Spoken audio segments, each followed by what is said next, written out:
Okay, so yung next tutorial natin, pag-aaral natin yung constructor. So, yung constructor, so basahin natin yung definition.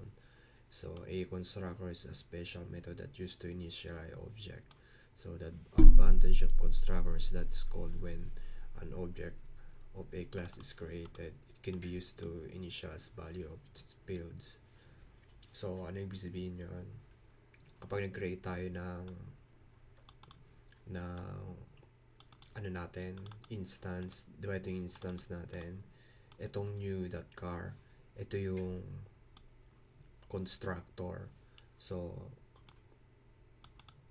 di ba kapag gumawa tayo ng class, ang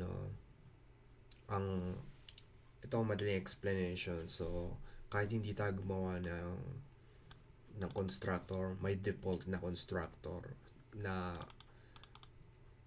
sa program. So, kahit wala tayong constructor na kinrate, kasi diba new is equal to something na kinrate nating class. So, pag dinefine natin yung bakit na gagamitin yung constructor, kasi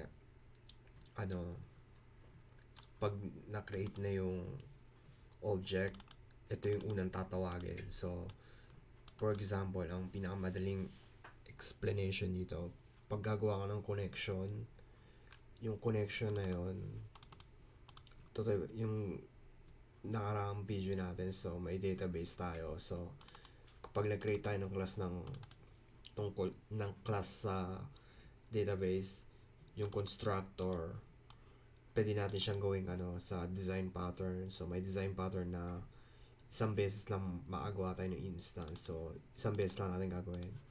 So, sa design pattern na ang pangalan yung singleton, pag ginawa niyo singleton, hindi kayo pwede mag-create ng maraming instance sa constructor. So, isang beses lang yung ibabalik mo lang yung isang instance. So, ayun yung isang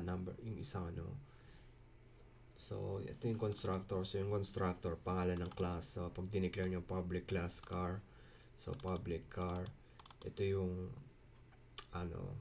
instance, constructor. So, yung pangalan ng class nyo, ayun yung constructor nyo.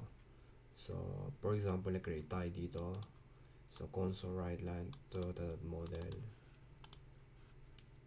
Pag nag-create tayo, itong variable na to, kasama na nag-create niya yun. So, ayun yung bakit gagamitin ulit. So, explain. So, kapag nag-create kayo ng instance, ang unang tatawagin yung constructor nyo. So, ayun. So, maybe sa next tutorial, example.